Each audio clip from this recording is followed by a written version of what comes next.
بسم اللہ الرحمن الرحیم۔ السلام علیکم، ویلکم ٹو مہم کہانی۔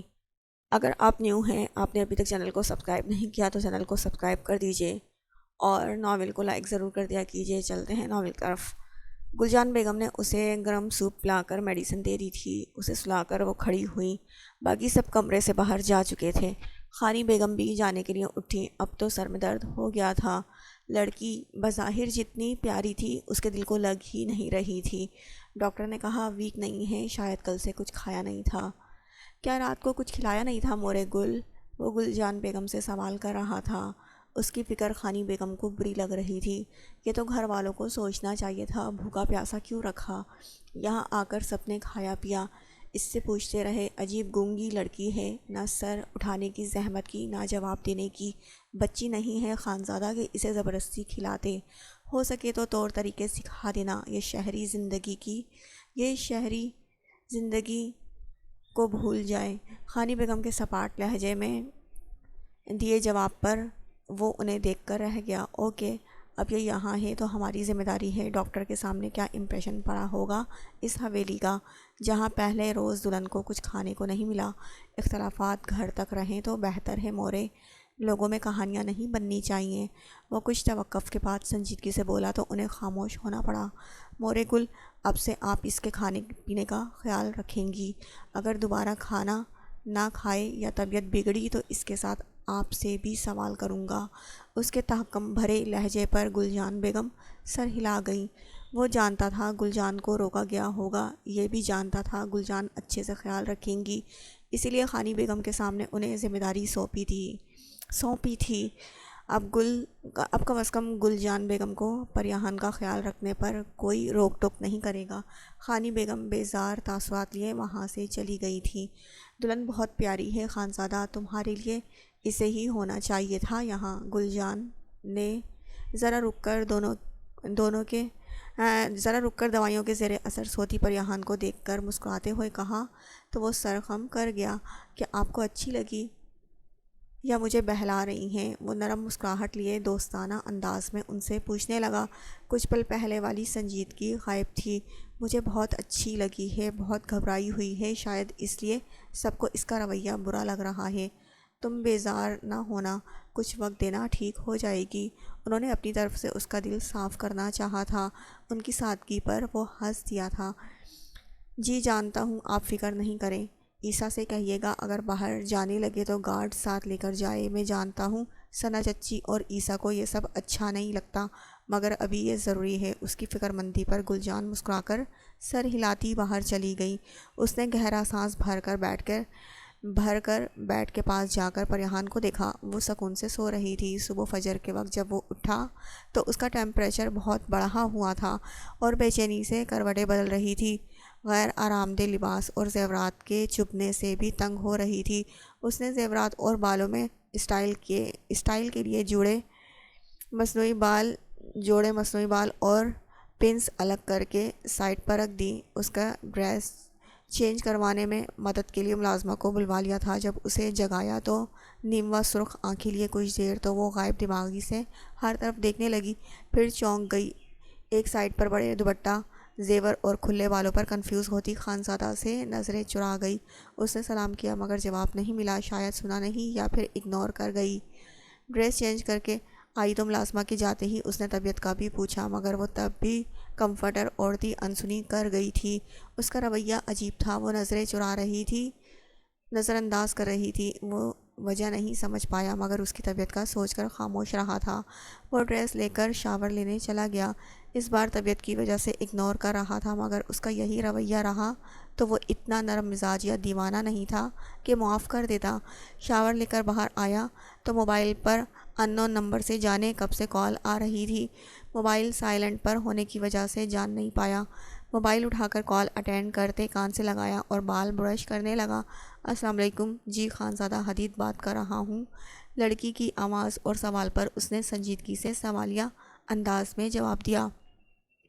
میں پریسا ہوں، پریہان کی بڑی بہن۔ کیا وہ ٹھیک ہے؟ پریسا کے تعارف اور سوال پر اس نے ڈریسنگ مرر سے نظر آتے پریہان کے عکس کو دیکھا۔ جی ہاں ٹھیک ہے، رات کو ٹیمپریچر ہو گیا تھا شاید تھکن سے، but she is better now. وہ صاف گوئی سے بتانے لگا۔ بات گھمانے یا چھپانے کا اسے نہ طریقہ آتا تھا نہ ضرورت محسوس ہوئی۔ وہ ایکچولی کافی دن سے ڈسٹرب تھی۔ آپ جانتے ہیں کن حالات سے گزر کر شادی ہوئی۔ کل سارا دن صحیح سے کچھ کھایا پیا نہیں۔ مجھے یہی پریشانی تھی طبیعت نہ بگڑ جائے۔ ریسیپشن تو پرسوں ہے، اگر برا نہ لگے تو ملنے آ جائیں ہم۔ چھوٹی بہن اٹیچ ہے بہت زیادہ، تو وہ سو نہیں پائی ساری رات۔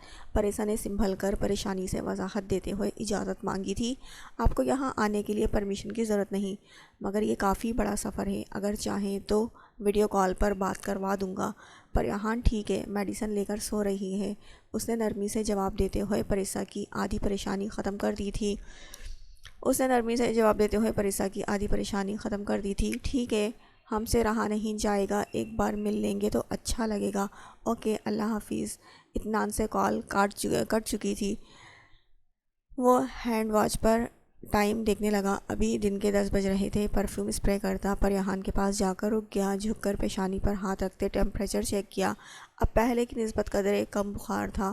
وہ پلٹ کر کمرے سے نکلا اور کچن کی طرف بڑھا۔ گلجان بیگم ہمیشہ کی طرح ملازماؤں کے ساتھ کچن سنبھالے کھڑی تھی۔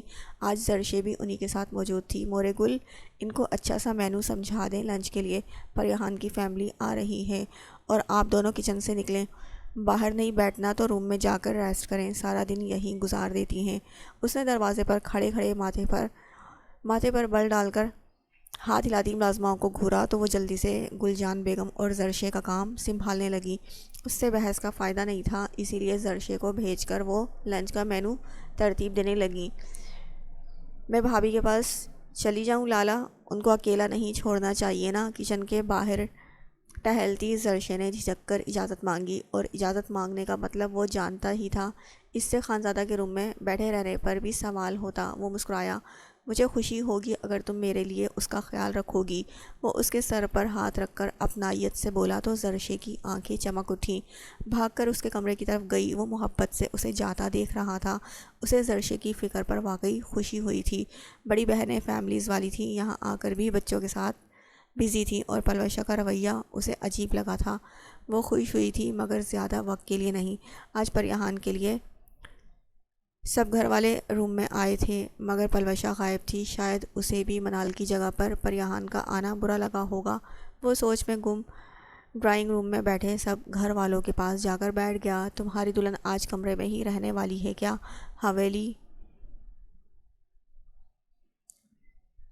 حویلی میں مہمان بہو کو دیکھنے کے لیے آ رہے ہیں، بہت سے لوگ۔ صبح سے کتنے لوگ آ چکے ہیں؟ خان یوسف کی بات پر وہ انہیں دیکھتا کندھے اچکا گیا۔ جلدی کیا ہے؟ وہ بعد میں لوگوں سے مل لے گی۔ اس کی لاپرواہی پر وہ اسے دیکھ کر رہ گئے۔ ایسے خیال کیوں رکھ رہے ہو جیسے من چاہی بیوی ہو؟ بات سنے لالا کھسک کر اس کے پاس ہو کر بیٹھتا رازداری سے بولا تو اس نے چونک کر اسے دیکھا۔ سب کہہ رہے ہیں یہ ضد میں کی جانے والی شادی ہے، مجھے ایسا کیوں نہیں لگ رہا؟ عیسیٰ نے آنکھیں گھما کر معنی خیزی سے کہا۔ اور تمہیں کیا لگتا ہے؟ خانزادہ نے ابرو چڑھا کر پوچھا تو وہ کندھے اچکا کر سیدھا ہوا۔ ضدی ہوگی، مگر لگتا ہے دیکھ کر نیت بدل گئی ہے۔ عیسیٰ کی بات پر اس کا دماغ گھوما۔ وہ جب سے آیا تھا اس کے مزاج کے خلاف کام کر رہا تھا۔ ویسے بھی وہ مزاجاً کافی خانزادہ سے مشابہ ہونے کے باوجود اس کے دماغ کی دئیں کیے رکھتا تھا۔ حویلی میں سب سے چھوٹا لڑکا تھا، مگر ایک حرکت بھی ایسی نہیں تھی نرمی سے ڈیل کیا جائے۔ خانداور کا لاڈلا تھا اور اسی لاڈ کا فائدہ اٹھاتا تھا۔ ابھی وہ اس کی کل سے مسلسل کی جانے والی بکواس باتوں اور حرکات پر کوئی کرارا جواب دیتا کہ بیرونی دروازے سے داخل ہونے والی شخصیت کو دیکھ کر سب کی باتیں یکدم بند ہوئی تھیں۔ وقت جیسے تھم گیا ہو، سناٹا سا چھا گیا تھا۔ موسیٰ سب سے پہلے ثنا بیگم جھٹکا کھا کر اٹھی تھی، چہرے پر زمانوں کی تھکن سمیٹے وہ کافی کمزور لگ رہا تھا۔ بلیک ڈریس پینٹ اور گرین شرٹ پہنے وہ کہیں سے بھی پرانا موسیٰ نہیں لگ رہا تھا، مگر وہ لوٹ آیا تھا آخر کار۔ جانے باپ کے ایکسیڈنٹ کی اطلاع پر یا پھر اپنے جگری دوست کی شادی پر، مگر پورے 3 سال بعد وہ لوٹ آنے کی ہمت کر گیا تھا۔ وہ سب سے ملتا خانزادہ کے سامنے آ کر رکا تو اس نے پرجوش انداز سے انداز سے اسے گلے لگا لیا۔ تم نے اپنی آواز کے لیے بہت ترسایا ہے حدید، گھر کے ایک ایک فرد سے کال پر منتیں کرتا تھا کہ تمہاری آواز سنا دیں، تم سے کہیں تم مجھ سے بات کر لو۔ موسیٰ اس کے گلے لگ کر نم آواز میں بولا تھا، اگر کال پر مل جاتا تو کیا لوٹ کر آتے تم؟ وہ الگ ہو کر سکون سے بولا تو موسیٰ نے گھور کر اسے دیکھا۔ حویلی والوں کا جوش دیکھنے کے قابل تھا۔ خان یوسف کو بھی اطمینان ہوا تھا، نظر کے سامنے سب رہیں، ان کے لیے بس یہ بہت تھا۔ موسیٰ خان زوار کی حالت دیکھ کر پریشان ہو رہا تھا۔ ثنا بیگم جیسے آج ہی کھل کر مسکرا رہی تھی، جب سے موسیٰ گیا تھا اس کی کمی تو ستاتی ہی تھی۔ عیسیٰ نے بھی گھر آنا کم کر دیا تھا، ان کی زندگی کی اصل رونق تو ان کے دونوں بیٹے ہی تھے۔ سب سے فری ہو کر وہ اپنے روم میں خانزادہ کے ساتھ بیٹھا تھا اور بیٹھتے ہی شکوہ کر دیا، شادی کر لی میرے بغیر، یہی ویلیو ہے میری؟ بیڈ پر ٹانگیں لٹکا کر سیدھا لیٹا خانزادہ کونی کے بل اٹھ کر موسیٰ کو دیکھنے لگا، جو روٹھی بیویوں والا منہ بنائے بیٹھا تھا۔ تم بھی تو 3 سال میرے بغیر رہ لیے، میں بھی شکوہ کروں کیا؟ خیر چھوڑو، شادی نہیں بس نکاح ہوا ہے، ولیمہ پرسوں ہے، مجھے یقین تھا تم آ جاؤ گے، نہ آتے تو پھر سوال کرنا تھا میں نے۔ وہ ماتھے پر بل ڈالتا بولتا پھر سے سیدھا لیٹ گیا۔ اچانک شادی کیوں کی؟ کیا محبت کرتے ہو؟ سب بھلا کر متجسس سوال کیا۔ نہیں، بس اتنا پتہ ہے منال ہاشم خان سے بہتر ہے۔ وہ گہری سنجیدگی سے بول رہا تھا۔ میری والی غلطی مت دہرانا حدید، محبت نہیں تھی تو شادی کیوں کی؟ موسیٰ پریشان ہو گیا۔ اور اتفاق دیکھو موسیٰ، میری بیوی بھی ایک ڈیئر پورا کرتے ہوئے مجھے ملی ہے، 1 بار 2 بار اور شاید ہر بار ہی، مگر فکر مت کرو، میں خان موسیٰ نہیں ہوں، میں خانزادہ حدید ہوں، میرا ظرف بڑا ہے۔ وہ سنجیدگی سے بول رہا تھا۔ موسیٰ چپ ہو کر رہ گیا تھا۔ دروازہ دھاڑ سے کھلا اور خونخوار تیور لیے عیسیٰ قدم آگے بڑھاتا بیڈ کے پاس آیا۔ کہا تھا نا میں نے آپ کو، میری یا گھر والوں کی کوئی پرواہ نہیں، آپ کے لیے بس حدید لالا امپورٹنٹ ہے۔ وہ موسیٰ کے سر پر سوار ہو گیا تھا۔ خانزادہ نے خاموشی سے اس کا ڈرامہ ملاحظہ کیا تھا۔ مزے کی بات تو یہ ہے کہ تمہیں بھی میری توجہ نہیں چاہیے، تمہیں بھی سب سے زیادہ اپنے حدید لالا کی توجہ چاہیے۔ موسیٰ نے مسکرا کر اپنے چھوٹے بھائی کو دیکھا، جو ان 3 سالوں میں اچھا خاصا ہینڈسم اور بڑا لگ رہا تھا، اور ایک بھی کام ایسے نہیں کیے کہ دل جیتے، بس مہنگی گاڑی کے شوق میں اور لڑکی کے ساتھ آئس کریم پارلر کے چکر۔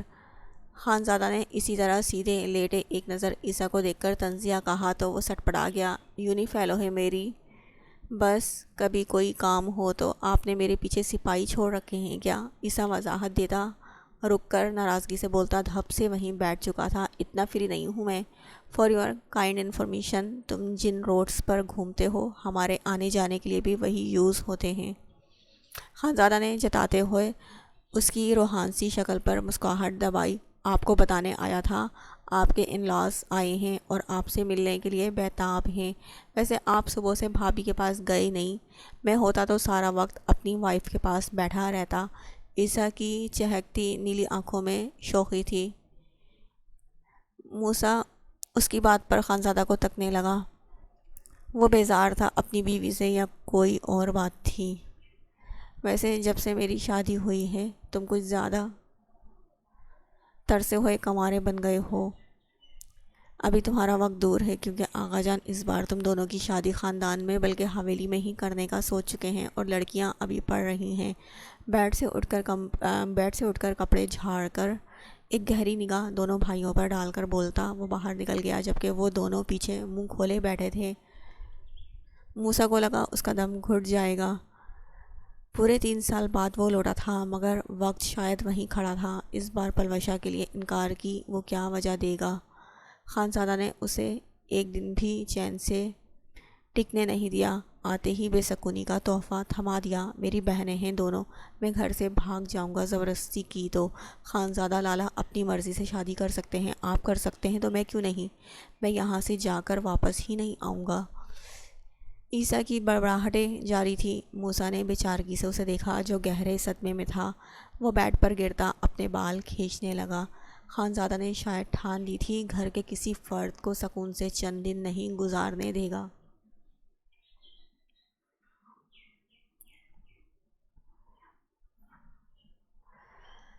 وہ لوگ حویلی پہنچے تو ان سے اچھے سے ملے تھے سب لوگ۔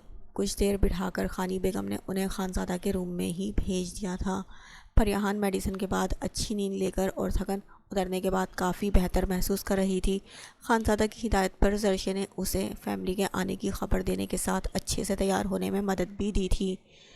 گہرے جامنی رنگ کے گھٹنوں سے ذرا نیچے تک شرٹ جس کے ہاف سلیوز سے اس کے مخملی بازو نظر آ رہے تھے، ڈارک گرے ٹراؤزر جس پر بھاری کام ہوا تھا، ہم رنگ دوپٹہ بھی کام سے بھرا تھا۔ زرشے نے ہلکا میک اپ کر دیا، نفیس سی جیولری پہن کر وہ غضب ڈھانے لگی، چہرے پر اصلی معصومیت کے ساتھ مسکراہٹ بھی سجا لی تھی۔ ابھی تیار ہو کر نیچے جاتی کہ سب روم میں ہی آ گئے تھے۔ انکل اور آفان بھائی مردان خانے میں تھے۔ آنی، پریسا اور پروا اس سے مل کر جذباتی ہو گئیں۔ کیف اور افرا کو پیار کرتی، کچھ پل کے لیے وہ سب بھول گئی۔ پروا کے پاس بہت دکھڑے تھے رونے کے لیے، جبکہ آنی اور پریسا بغور اس کا چہرہ دیکھ رہی تھی۔ خوش ہونا ہانو، حدید بھائی اچھے ہیں نا؟ پریسا نے نرمی سے پوچھا تو وہ سر ہلاتی مسکراتی رہی۔ سب اچھے ہیں، میں تو تھکن سے بیمار ہو گئی تھی اپیا۔ گل جان آنٹی نے بہت اچھا سوپ بنا کر پلایا مجھے، اور زرشے میری بہت اچھی فرینڈ بن گئی ہے۔ آپ کو پتہ ہے ہماری ڈیٹ آف برتھ بالکل سیم ہے، وہ حدید کے ذکر کو گول کرتی مسکرا کر بتا رہی تھی۔ پھر آنی کو دیکھا جن کا چہرہ شاید تھکن زدہ ہو رہا تھا۔ آنی، آپ نے اتنا لمبا سفر کیوں کیا؟ آپ کی طبیعت بھی ٹھیک نہیں ہے، پلیز یہاں آ کر لیٹ جائیں، وہ فکر مندی سے بولتی، ان کے نانا کرنے کے باوجود۔ سہارا دے کر بیڈ پر تکیوں کے سہارے نیم دراز کر گئی پریان۔ آنی نے اس کا ہاتھ تھام کر اپنے پاس بٹھایا۔ مجھے امید ہے حدید اچھا انتخاب ٹھہرے گا، مگر پھر بھی اگر کبھی پریشانی ہوئی یا کوئی مشکل ہو تو چھپانا مت، مجھے ضرور بتانا بیٹا۔ لڑکیوں کی شادی ہو جانے کا مطلب یہ ہرگز نہیں کہ وہ اپنوں کے سامنے مصنوعی مسکراہٹ سجا کر اذیتیں سہتی رہیں۔ آنی کے نرم محبت بھرے لہجے پر وہ ان کے سینے سے لگ گئی۔ کچھ روز پہلے کی بدتمیزی پر دل کھول کر شرمندگی ہوئی۔ آنی پیار سے اس کے بال سہلا رہی تھی جب دروازے پر ہلکی دستک پر سب متوجہ ہوئے۔ حدید کمرے میں داخل ہوا تھا، اسکن کلر کے کاٹن کے شلوار قمیض میں، مردانہ وجاہت سے بھرپور، دراز قد اور دلکش چہرے پر سجی نرم مسکراہٹ پر آنی اور پریسا نے بے ساختہ پریان کی قسمت پر رشک کیا تھا۔ اتنا مکمل اور خوبصورت انسان ملا تھا اسے، جو یقیناً اچھا بھی تھا۔ وہ سب سے حال احوال لیتا ایک طرف پڑی چیئر پر بیٹھ چکا تھا۔ پریان پر نظر پڑی تو کچھ پل کے لیے مبہوت ہوا تھا، مگر اگلے ہی پل جبڑے بھیج گئے۔ اریاں بازو، فٹ شرٹ اور گلا بھی آگے پیچھے سے گول اور قدرے گہرا تھا، یوں کہ کندھے بھی آدھے نظر آ رہے تھے۔ اس کی نظر میں نہایت بیہودہ لباس پہنے بیٹھی تھی۔ بمشکل خود پر کنٹرول کیا تھا اس نے۔